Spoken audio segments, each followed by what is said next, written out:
Salam saudara-saudara, selamat berjumpa di program belajar Alkitab praktis yang kali ini kita akan membahas Hosea pasal 1 ayat 1 sampai 9. Panjenengan siapkan dulu, baca, renungkan, jangan lupa berdoa memohon hikmat Tuhan, lalu kita bersama-sama untuk membahasnya.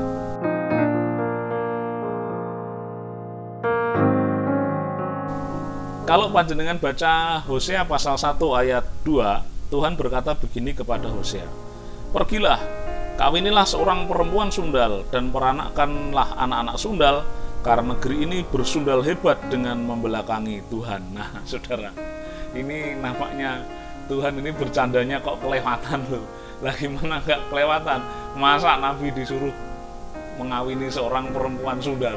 Tetapi menarik juga karena di dalam ayat yang ketiga, Hosea pergi juga. Maka pergilah ia dan mengawini Gomer binti Diblaim. Nah, saudara, Hosea manut juga, Hosea berangkat juga untuk mengawini seorang perempuan sundal yang bernama Gomer. Nah, ini menarik. Kenapa, saudara? Tuhan ingin memakai kehidupan Nabi Hosea sebagai peringatan atau sebagai bagian dari nubuat, pengajaran bagi umat Israel pada waktu itu. Nah, kenapa begitu? Mari kita lihat dulu bahwa Hosea melayani di kerajaan utara. Kita tahu Israel pecah menjadi dua, utara dan selatan, Samaria dan Yerusalem, Israel utara dan kerajaan Yehuda. Nah, sekarang Hosea melayani di kerajaan utara, di mana pada waktu itu Yerobeam II atau Yerobeam bin Yoas sedang berkuasa. Anda bisa melihat di dalam 2 Raja-Raja 14 ayat 23 sampai 29. Nah, saudara, kalau kita lihat sebenarnya kita baca kitab Nabi Hosea ini secara utuh, kita bisa melihat sebenarnya kondisi kerajaan Israel pada waktu itu sedang mapan. Tapi sayangnya bahwa keadaan itu tidak diimbangi dengan kehidupan moral yang baik. Nah, beberapa contoh marilah kita lihat bersama-sama. Hosea 12 ayat 8. Panjenengan bisa lihat bahwa kekayaan yang diperoleh oleh masyarakat atau rakyat Israel itu diperoleh dengan cara yang tidak jujur. Lalu kemudian Hosea 4 ayat 2, Hosea 6 ayat 8 sampai 9, Hosea 7 ayat 1. Di sana diceritakan bahwa moralitas bangsa Israel juga sudah rusak. Kemudian juga di dalam Hosea 2 ayat 8, Hosea 11 ayat 2, Hosea 13 ayat 1, kita juga lihat bahwa ada penyembahan berhala di mana-mana. Apalagi kemudian ditambah mereka juga menolak Nabi Allah.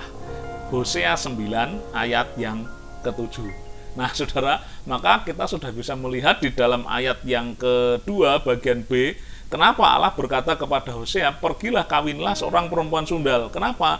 Negeri ini bersundal hebat dengan membelakangi Tuhan. Nah, seolah-olah Tuhan berkata begini, Hos, ini loh, coba gimana perasaanmu kalau kamu tak suruh menikah dengan perempuan sundal. Nah, nggak dengan perempuan baik-baik lah. Ya kayak gitu, Hos, kalau jadi Allah itu. Kenapa? Loh, aku sudah mengasihi bangsa Israel dengan begitu rupa. Mereka sudah tak pilih, sudah tak plot di dalam rencanaku yang luar biasa. Sekarang malah mereka seperti itu. Mereka seperti orang bersundal gitu, seperti orang yang selingkuh gitu, seperti orang yang nggak lagi menganggap aku sebagai Allahnya begitu. Dia malah lebih memilih kepada Allah lain, menyembah Allah lain. Bukankah itu sebuah perselingkuhan atau dalam tanda kutip sebuah persundalan? Lah, gimana perasaanmu, Hus, kalau kamu disuruh menikah dengan perempuan sundal? Kayak begitu perasaanku sebagai Allah yang memilih bangsa Israel begitu rupa, lalu kemudian dia membelakangi aku dengan menyembah Allah lain. Ya kayak begitu itu. Nah, namanya itu kira-kira gambarannya seperti itu, Bapak Ibu dan Saudara yang kasih Tuhan. Nah, selanjutnya, dalam perkawinannya dengan Gomer, Hosea memiliki anak. Nah, ini juga menarik. Anak-anak Hosea nanti menarik. Juga Allah berbicara melalui anak-anak Hosea. Yang pertama, anak itu diberi nama Yisrael, ayat yang keempat. Kemudian berfirmanlah Tuhan kepada Hosea, "Berilah nama Yisrael kepada anak itu, sebab sedikit waktu lagi maka aku akan menghukum keluarga Yehu karena hutang darah Yisrael, dan aku akan mengakhiri pemerintahan kaum Israel." Nah, saudara, nama Yisrael sendiri itu sebenarnya artinya baik, menyebar benih. Nah, ini sebuah tanda bahwa, atau bolehlah dikatakan sebagai sebuah bahasa simbol bahwa Allah akan mencerai-beraikan bangsa Israel itu seperti nyebar benih gitu, kemana-mana. Tetapi Yisrael juga bisa berarti baik. Coba lihat di dalam Hosea 1 ayat 11 bahwa orang-orang Yehuda dan Israel akan berkumpul bersama-sama dan akan mengangkat bagi mereka satu pemimpin, lalu mereka akan menduduki negeri ini sebab besar hari Israel itu. Bisa berarti baik.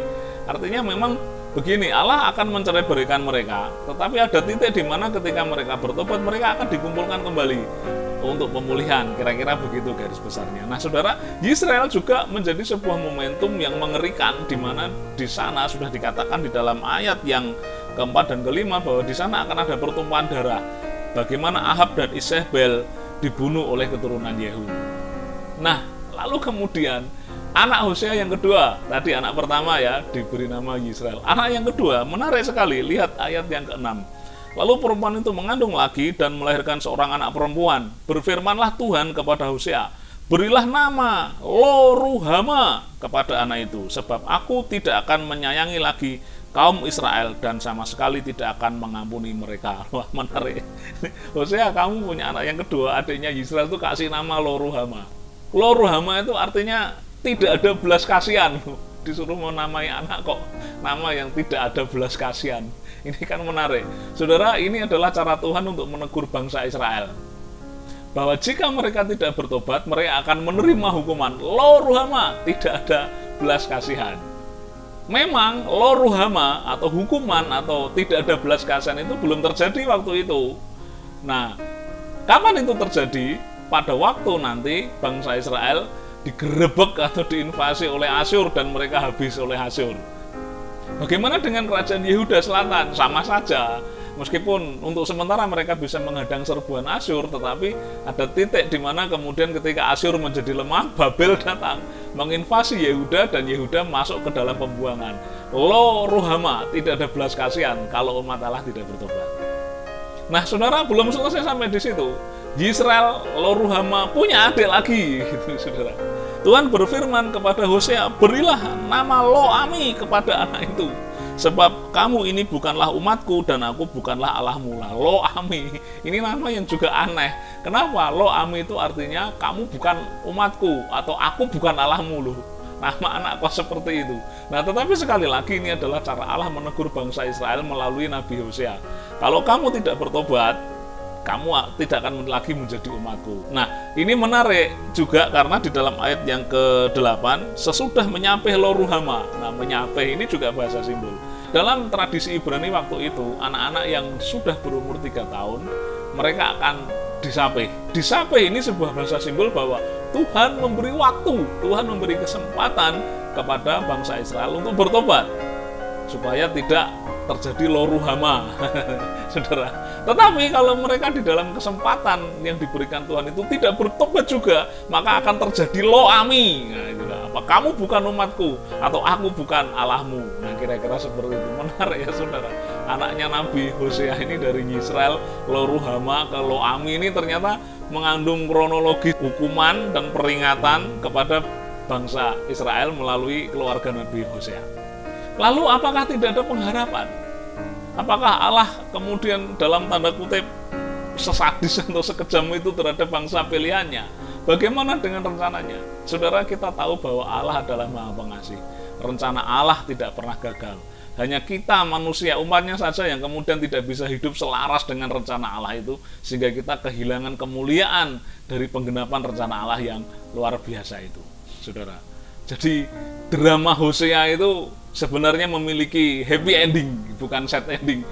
Masuk anak-anakku seumur hidupnya akan menerima nama yang seperti itu, nanti kalau dibully teman-temannya gimana. Nah, ternyata drama Hosea ini tidak sad ending, tetapi happy ending, asal saudara ada pertobatan yang sungguh-sungguh dari umat Allah. Coba lihat ayat yang ke-10 sampai dengan ayat yang ke-12. Dikatakan di sana bahwa kelak jumlah orang Israel akan seperti pasir di laut yang tidak dapat ditakar dan tidak dapat dihitung.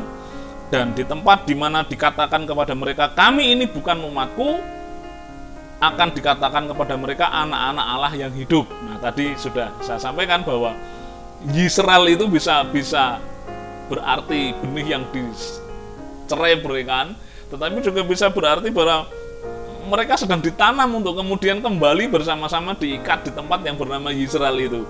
Mereka yang dulu bukan umat Allah, sekarang menjadi anak Allah yang hidup. Nah, Bagaimana dengan lo Ruhama? Bagaimana dengan lo Ami? Nah, perhatikan ayat 12. Katakanlah kepada saudara-saudaramu laki-laki, Ami, dan kepada saudara-saudaramu perempuan, Ruhama. Nah, jadi kalau dalam bahasa Ibrani lo itu tidak atau bukan. Nah, jadi kalau lo Ami itu berarti kamu bukan umatku. Nah, kira-kira seperti itu. Kalau lo Ruhama, tidak ada belas kasihan. Nah, sekarang ketika pemulihan terjadi, ketika Allah memulihkan umatnya, apa yang terjadi sekarang? Ya Ami, kamu jadi umatku. Sekarang ya apa? Ruhama, ada belas kasihan. Kira-kira seperti itu, saudara. Nah, kalau kita lihat nama Hosea sendiri adalah artinya Tuhan Juru Selamatku. Nah, di sini kita bisa melihat bahwa Allah itu adalah Allah yang menyelamatkan, Allah yang mengasihi. Nah, bagaimana dengan saya dan saudara sekarang ini? Karena puncak drama Hosea itu nanti adalah ada di dalam Yesus Kristus, di mana Allah menyediakan juru selamat bagi saya dan saudara. Allah membuat kita menjadi Ami atau umatnya Allah. Allah membuat kita menikmati Ruhama, kasih setia Allah, karena Kristus Yesus yang menyelamatkan kita, yang menjadi juru selamat kita. Nah, panjenengan dan saya, mari kita mengikuti Dia dengan setia, kita ikut irama atau rencana Dia yang baik, supaya kita bisa menikmati kemuliaannya. Jangan kita menyimpang ke kanan dan ke kiri, sehingga supaya tidak ada lagi drama-drama seperti dramanya Hosea. Tuhan memberkati Bapak, Ibu, dan saudara sekalian.